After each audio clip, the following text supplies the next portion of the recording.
How is everybody doing? And welcome back for another Strength Chat episode. Today, I'm joined by a very special guest. She's a strength coach, an all-round super mum, some may say. Today, I am joined by the one and only Chrissy Hayes. How are you doing? I'm good, thank you, Stephen. How are you? I'm very well, thank you. Thanks a lot for taking the time to jump on. But I suppose the first question is, how are you? What's kind of been happening in your world recently? Yeah, I'm good. Like you said, mum, that's probably the most important hat that I wear these days. Training, work, it's all pretty standard for me, aside from the fact that I had surgery 8.5 weeks ago. But we can get into that a little bit later. But that's probably the biggest thing that has happened. Other than that, it's pretty much just been, yeah, mum, work, training, which all sounds boring, but I like doing all of those things. So. That's it, yeah. It sounds good things to me. And I know, quite a brief introduction there. You've already kind of like touched on the operation you had a few weeks ago. But for everyone listening who might not know your background in coaching, training, kind of, the position that you're in now, just want to give a little bit of a background to yourself, Chrissy? Yeah, sure. So I've been a strength coach for 12 years now. When I first got into the industry, I kind of just coached anyone and everyone. And over time, I have kind of cultivated a little bit more of a niche, which is females. Females, honestly, anywhere from sort of beginner to intermediate advanced, but definitely more beginners. And then when I was pregnant with my daughter, so my first child, I got my pregnancy postpartum certification, and since then I've worked with I think over 40 pregnant postpartum women. So that's kind of become a little bit more of a niche as well. And not that they're the only people that I work with. I kind of just like to work with all women who are interested in becoming stronger, building muscle, training throughout pregnancy, postpartum, basically just different phases of life, whether they're just getting started at the gym or they've been doing it for a while, but maybe their goals have changed or they've become pregnant and they're not sure how to navigate that. So yeah. Yeah. And what's kind of been your because having done quite a variety of training yourself, how kind of what's been kind of like your journey with training as well? Yeah, so when I first got into training, it was definitely more aesthetic based. I guess when a lot of people get into the gym, they're looking to sort of lose fat. That was not my goal when I first started the gym. I was like I was just really skinny. I was one of those people that just didn't have anything of anything going on. And I really just wanted to build muscle. So that was my goal first getting into the gym. And that's probably why a lot of what I've done with my coaching has led to me encouraging lots of women to get strong and build muscle. But that's where I started. I then got into strength sport from there. So I did powerlifting for a good number of years. And then I got pregnant and I kind of learned how to train through pregnancy and postpartum. And then I did that again with my son. And then I had a back injury. So I've been learning how to train around injury and through injury and, post-surgery recovery and stuff. So there's been quite a few different phases of training for me. Yeah, definitely. And that's why I kind of touched on that because I know obviously we spoke about the topics before we started recording, but you mentioned there training beginners, working with women as well. And you've mentioned there quite a variety of your own training, injury, strength training, muscle building, fat loss. But there is still a part of kind of like the fitness, health and fitness industry, if you like, where you should train a certain way. No, no, no. You need to do this modality. You need to do this plan. You need to do this split.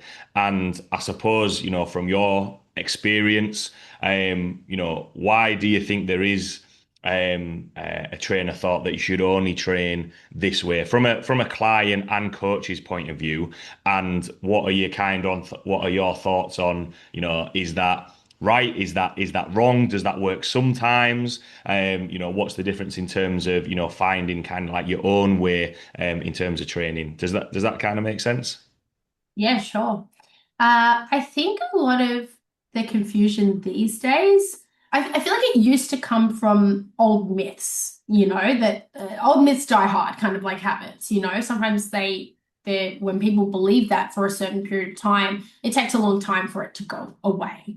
But now I think that a lot of it comes from social media. I feel like there's a lot of confusion around what to do because I don't know if you've swiped reels recently, but it's kind of like one thing will be like, this is what you need to do if you want to like grow your glutes or whatever. And then the next thing will say like the opposite thing. You need to be losing fat and this is what you should be eating. And it is for someone who hasn't had much experience, is maybe a younger person, or is even an older person, but is just getting into health and fitness for the first time in their lives, that's very confusing. And how do they know who to trust? I feel like it's easier for people who have been training for a long time or work in the industry to be able to figure out that feels right in my gut or that doesn't kind of thing. That doesn't sit well with me. And everyone is you're allowed to change your mind on stuff. I know that I certainly have. But I feel like for people first just getting into training, that's probably where a lot of the confusion of training a certain way comes from. Um, and how do people know who to trust, because for me I feel like it's kind of like I've got a good bullshit detector now. I've been in the industry for long enough that if something doesn't smell right to me, it probably isn't, but they don't know, and you hear about people who are like, oh, I bought this program. Maybe as a strength coach you hear them saying that and you're like, oh no, like not that person or whatever it is. So yeah, I think that's where the main confusion comes from. Yeah. And do you think, especially from kind of like your own training, you've mentioned there about trust, education, do you think that was did you kind of build up that knowledge and education yourself? Did you kind of have the right people around you to support you? Because, having that confidence to train through pregnancy, which sometimes, I've trained women who have been a little bit nervous, about that. Beginners who are nervous about deadlifting, for example, being like, oh no, well, I'm gonna hurt my back. Did you feel as though you had a good group around you, that you'd done that knowledge, and has that kind of given you the I don't know if confidence is the right word, but tools to kind of combat that kind of fear or worry when working with your clients? Yeah, definitely. So I feel like I was really lucky that when I first got into strength training, I worked with a really good coach. And through that, I met lots of people in the industry who were also good at their jobs. And it was interesting as well because I was working with this coach and meeting these people whilst I was doing my PT course. And a lot of the stuff in the course isn't very good information. Like even that was really dated at the time. So it was good to have the right people, by my side. And through that, I think you kind of learn where to look, where to research. I know that YouTube and stuff like that can be not good, but there is also some really good stuff on there if you find the right people and even just resources. Some of them are free, some of them are cheap to buy. I remember buying Eric Helms' The Pyramid of Strength Training. I think Yeah, that yeah. was one of like the first resources that I used. I used to follow a lot of Layne Norton stuff. I still do. I think he's great. I really, in the last few years have gotten into a bodybuilding a little bit more because of my injuries. So I started looking into Jeff Nippard a little bit more, and I really like his stuff. And it's not to say that the information that they're putting out there, everything is stuff that I agree with. It's more just like you can take what you like from certain people and apply it to your own training and then apply it to your clients' training. And that's probably another thing that I do as well is I like to road test everything. Like, I really like Dr. Mike Usotel. I think he's got a lot of good stuff to say. I think there's a few things that I don't like that he says as well. Like I said, you got to cherry pick. Sometimes you cherry pick your information, not to just meet your own bias, but to, I guess just help your own training and help your clients.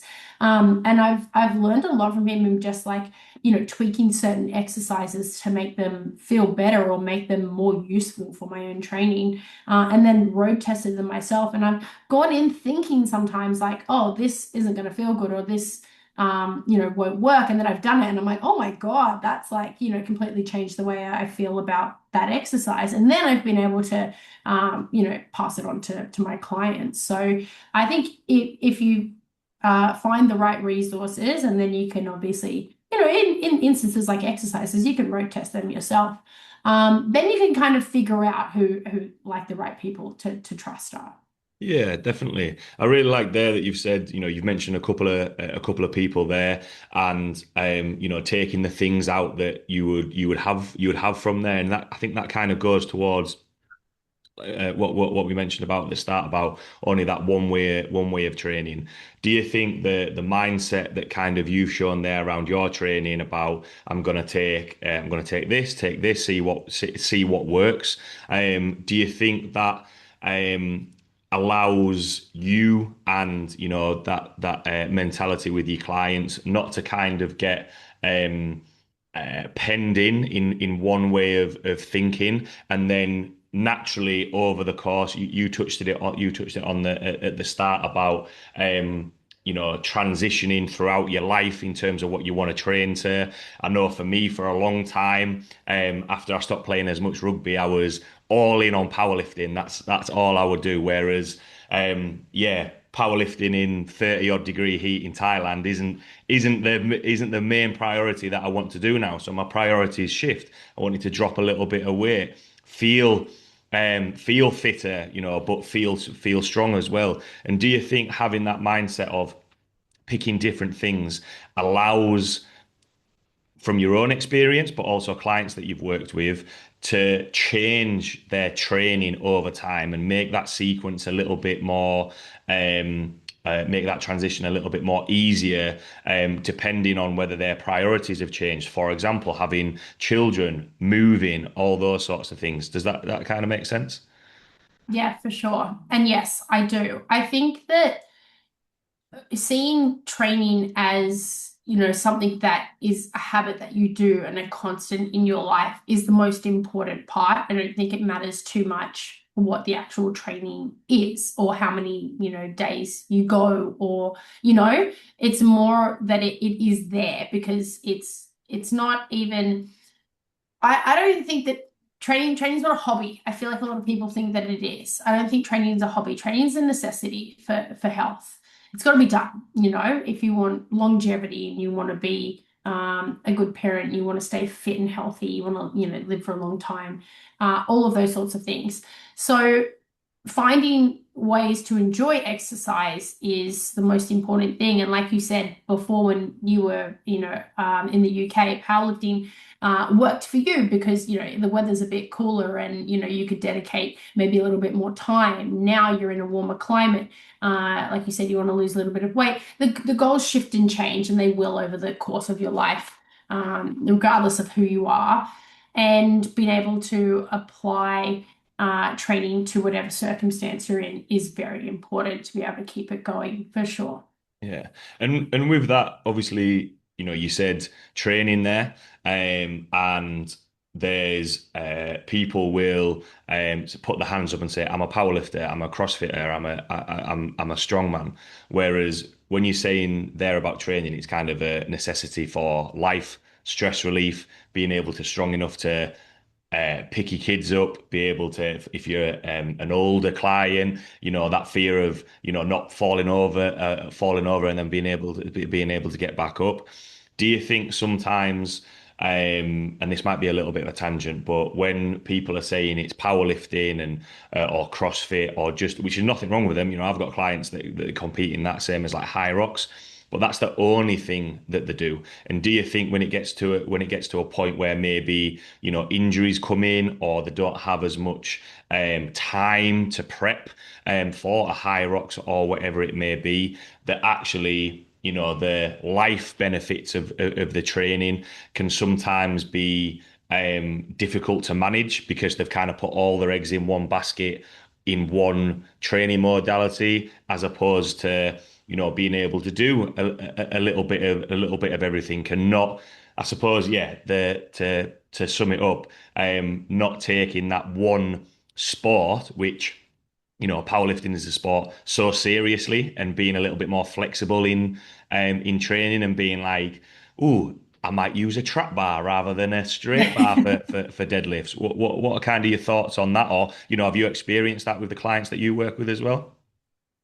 Not so much my clients, but I think sometimes I have had clients who have, been doing strength training and then have sort of just said, oh, I don't want to do this anymore. I want to go and, train for a triathlon or something like that, which is like, sure. I mean, I think you can't do everything. Do you know Yeah. what I mean?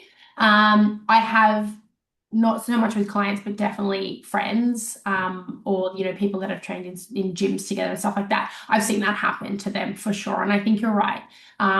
If you are going to put all of your eggs in one basket, like you're going to be like, okay, I'm a powerlifter, I identify as a powerlifter, this is what I do, blah, blah, blah. And then you get like an injury that stops you from being able to do that. I think you just have to have a level of resilience that allows you to be like, okay, that's not on the cards anymore. What else can I find that I like? So I don't necessarily think it's a bad idea to put all of your eggs in one basket, because I think to be able to be good at something, you do actually have to do that. If you want to, I don't know that much about high rocks. If you want to like win a high rocks or whatever it is, or you want to, go to worlds for powerlifting, or you want to, complete a triathlon, which is really hard to do. You do have to put all of your eggs in one basket. It's very challenging to do those things. But you just have to be able to, know in yourself that if I can't do this anymore, what am I going to do? And that's definitely something that I've experienced myself, having these injuries. Um, you know, I always saw myself getting back into powerlifting, and I haven't been able to do that. And I actually don't know if I'm going to be able to. The jury's still out on that one. And so I also sort of said to myself during this recovery, Chrissy, what are you going to do if you can't even strength train? If you get to the point where you can't lift a bar off the floor, or you can't do a loaded squat, or whatever it is, can you find joy in other things? And if it was like, if running's the only thing I can do, I would do it. I think I draw the line at swimming. You won't see me get in a pool. I'm not doing that. But like, I found my, like, I could do this, I could do this, I could do this, because training, whatever it is, training in itself and feeling strong and feeling good is important to me. Yeah. So I Yeah. hope that answers the question. Yeah, yeah, no, that does make sense. I think you've kind of summed it up there about thinking about, what can you do, what is it that you want to do. Just going back to what you said about high rocks, again, a little bit of a tangent, but there's a group of coaches. So I've started working. I've been in Thailand since last July. Since last October, I've started working at a gym called Titan Fitness. I usually do all the strength sessions. There's an Italian coach, another English coach, some Thai trainers, another Aussie trainer, and I had to cover one of the high rocks classes, and it was a high rocks sim. And at the start, I just said, I mean, don't get me wrong, I know the stations of a high rocks, I know what it is. But it will be similar to like if someone was watching a powerlifting or a strongman competition. There's rules to it, and I was like, look, I'm not a high rock specialist. I'm just covering today.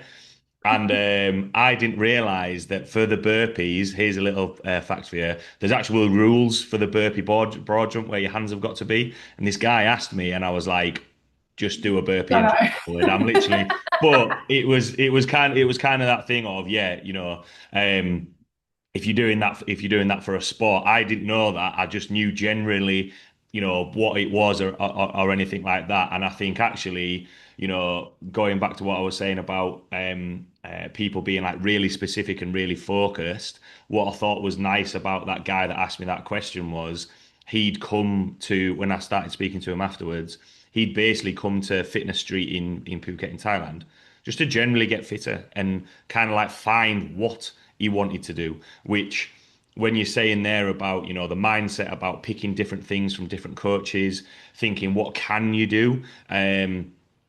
He went in with that mindset to be like, and he found that yeah, high rocks wasn't really for him. He enjoyed lifting weights. He's come to the strength conditioning sessions and he enjoyed the fitness side of high rocks, but he didn't want to do a full one. And I think that is a good mindset to have because he might if I speak to him if he comes back to Thailand in another 3 to 6 months he might feel as though he's at a level where actually yeah I do want to do a high rocks. I don't want to do a high rocks. I want to do a powerlifting competition. So all those things are still going to be there.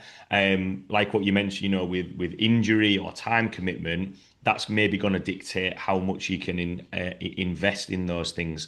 And that kind of goes on to the last part that I wanted to touch on. You've mentioned there the different type of training that you've done. Being a mum, having an injury as well, and you've said how important training is to you. But with all those things going on around you, how do you stay consistent with training and keep that kind of um, enjoyment and structure because you've mentioned about injuries, what's kind of your what challenges have you overcome and what solutions do you put in place so that you can still feel fit, strong, healthy, so that you can still put that effort into all the other things that you do in your life. Yeah, sure. My approach, I have a long-winded answer for this, so bear with me.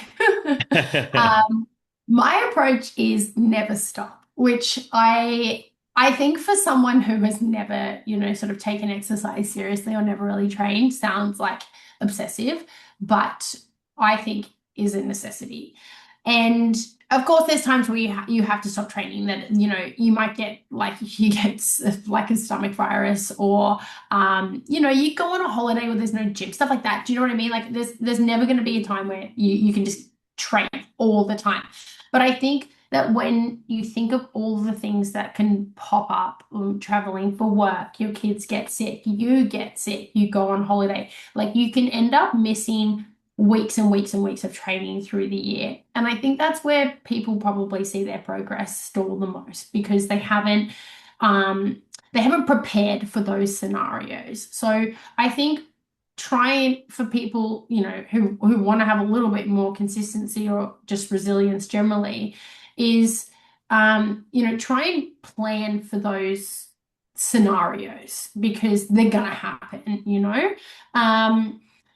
So I try not to stop for the small stuff. If I've got like a cold, like a snotty nose, I'm still going to the gym. Like we're sanitizing and we're using tissues, but we're still going, you know?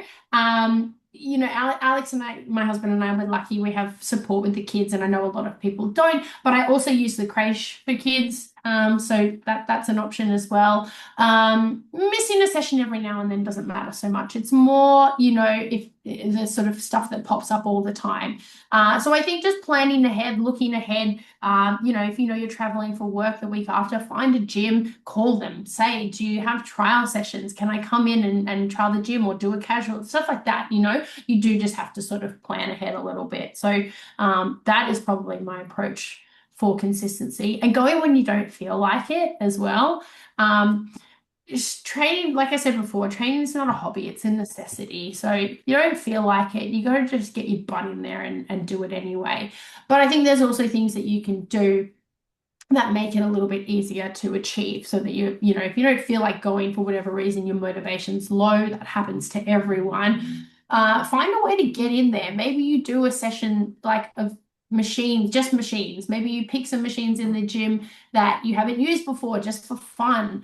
Maybe you do two sets of everything instead of three. Stuff like that, it doesn't have to be, oh, I'm following my program exactly, because getting in there and doing something is going to be better than doing nothing at all. You do half the session, you do set a session that you just completely made up on the spot. That is still better than nothing. You've kept the habit. The habit is what sort of keeps you consistent. Yeah. In terms of challenges that I faced, I would say that having kids is probably the biggest one. Uh, Kids are just so unpredictable. You just don't know. You don't know what you're getting. When they're little, your sleep is obviously affected quite a lot. They get sick a lot as well, so that's a factor. And I remember there was some times when this happened with both my kids, so it must have just been like I think it was when they were a similar age as well. I would go off to the gym and I'd leave them with my husband and I'd leave him with a bottle of express milk. And nah, they just weren't having a bar of it. And I'd have to come home and breastfeed them and, session out the window. And so, these things happen and it is what it is. And I think sometimes it is frustrating. You got to just take the good with the bad, but never let the habit slip, I think is the most important thing. If you go too long without a session, it just gets easier and easier to not go. In addition to that, I think that people think that sometimes people go into it with it's almost like that perfectionist mindset or like that I need to be going 4 or 5 times a week, and that's just not true. If you can't commit to doing that, that's fine. Like commit to what you can do. And I think as well, if you think that going 4 or 5 times a week is a necessity, like I think it is for certain things. Like if you want to compete in powerlifting, maybe bodybuilding, definitely, that sort of stuff is necessary. If you're just like Jessica down the road who wants to be a little bit healthier, like 2 or 3 times a week is fine. 2 or 3 times is great, So I think people sometimes need to like almost lower their expectations of themselves so that they can do what they sort of can commit to do and just find like the logistics that are going to work for you, particularly if you have kids and you're working with, a partner, and you're trying to, it's logistics when, it comes to that is important. And even for people who don't have kids, if you work a job where you're going into an office. Okay, are you going to train at a gym that's close to your home? Are you going to train at a gym that's close to your work? Are you going to go in the morning or at lunchtime or after? What time does your partner need to be home? Who needs to be cooking dinner that night? Do you alternate nights that you go? Like, just think about all of this stuff and plan it like as meticulously as you can. And I know, again, that sounds annoying, and it is. It takes a lot of effort and it is hard to do. But when you do it and then you start being consistent with it and you're realizing that like everything's kind of falling into place and it's all working, it becomes worth it. Yeah, absolutely. I think from everything that you've said there, I was nodding along, relating to quite a lot of things. I don't have kids, but working late, coming back, because even as at the last little bit that you said there, work having worked in gyms, I work a lot later. My partner's a teacher, so she'll work during the day and she'll always be home at a certain time. So it's a case of like, well, I can sometimes train in the middle of the day. I work in a gym, whereas, Daniela will have to train either after work or before work. If you trains after work and I'm not working late, someone's still got to make food. Okay, so it's my turn. It's my turn to make food. You can go to the gym, or do the classes or go for a run. I can train during the day, and it's kind of those things of people know the main things that are going to come up, quite regularly. Yes, kids might be sick, you might be sick, which you don't know when they are going to happen. But if you've got that consistency, it kind of makes those challenges a little bit easier.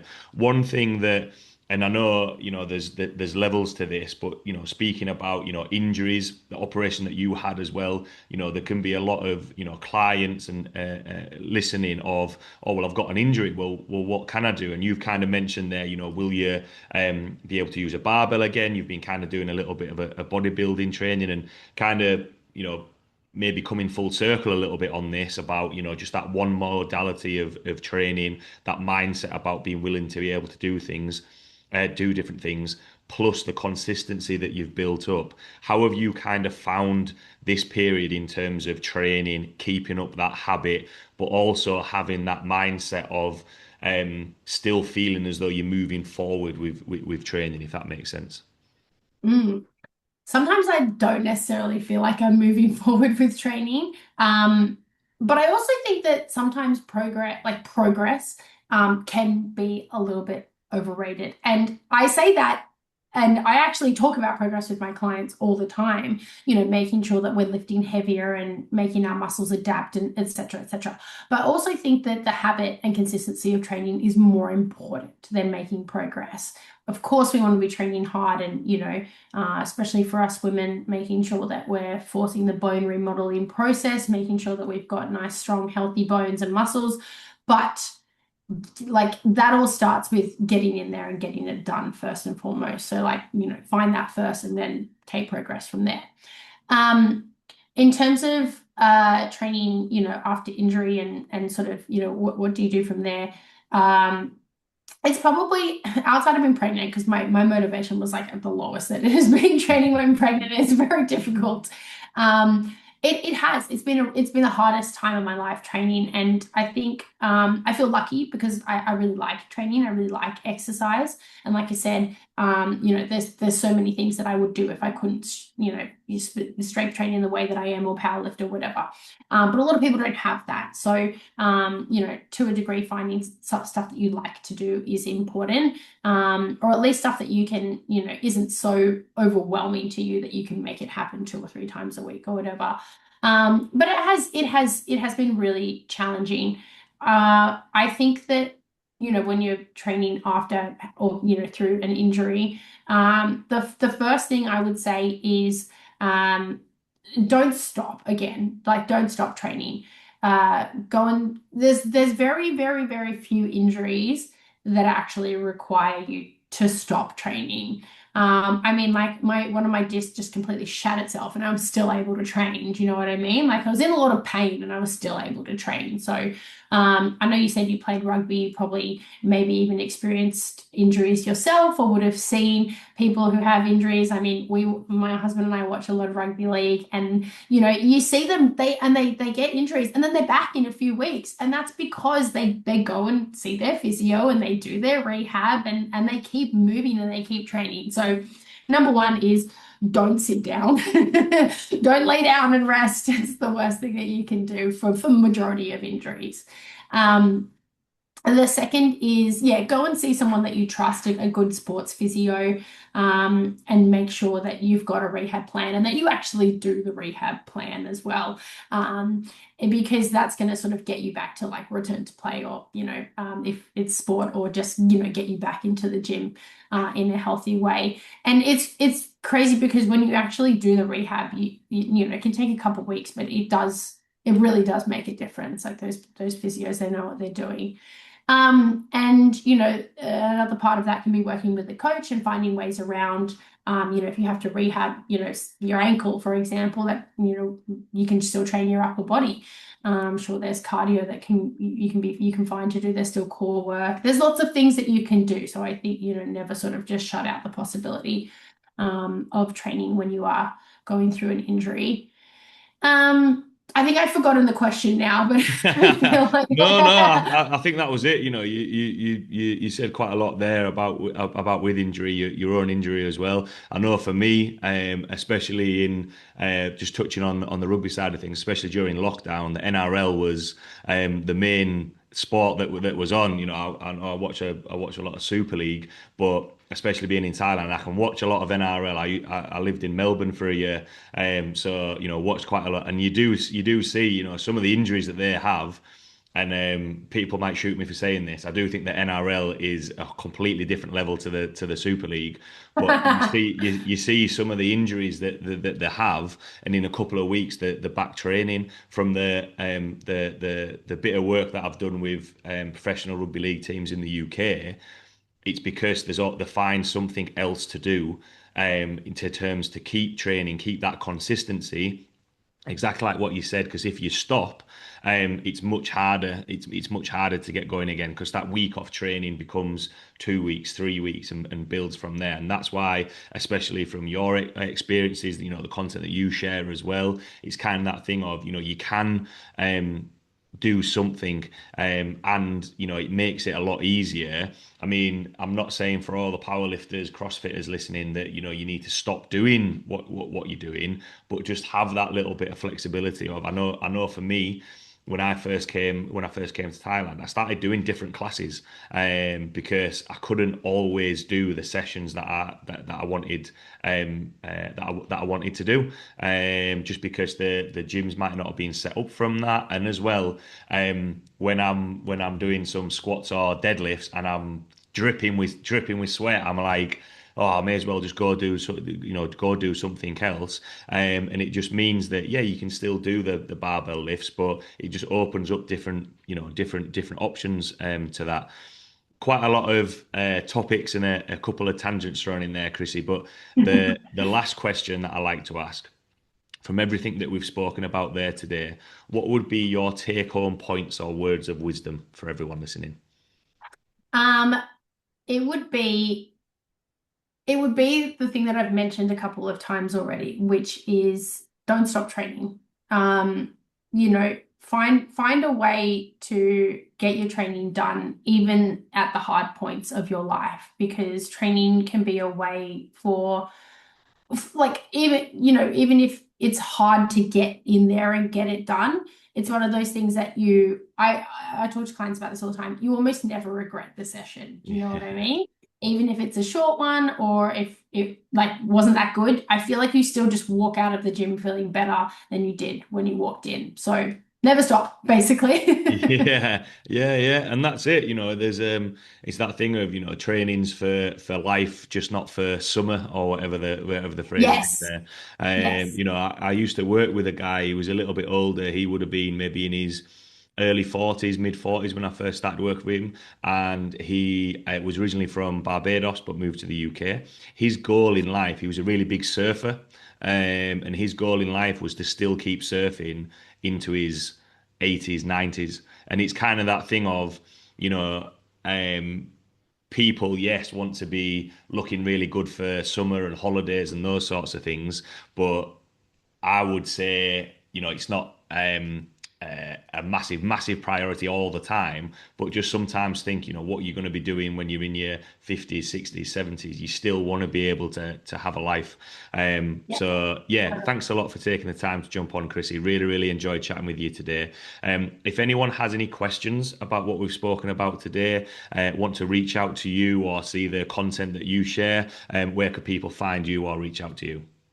Yep. So I'm on Instagram. I'm at Chrissy Dask. And if they want to know more about training or coaching, I have a website. It's www.strengthseries.com.au. Awesome. Well, thanks again, Chrissy, for taking the time to jump on. Some really, really good content and information in there. Thanks a lot to everyone listening, and I will see you all at the next episode. Thanks for having me.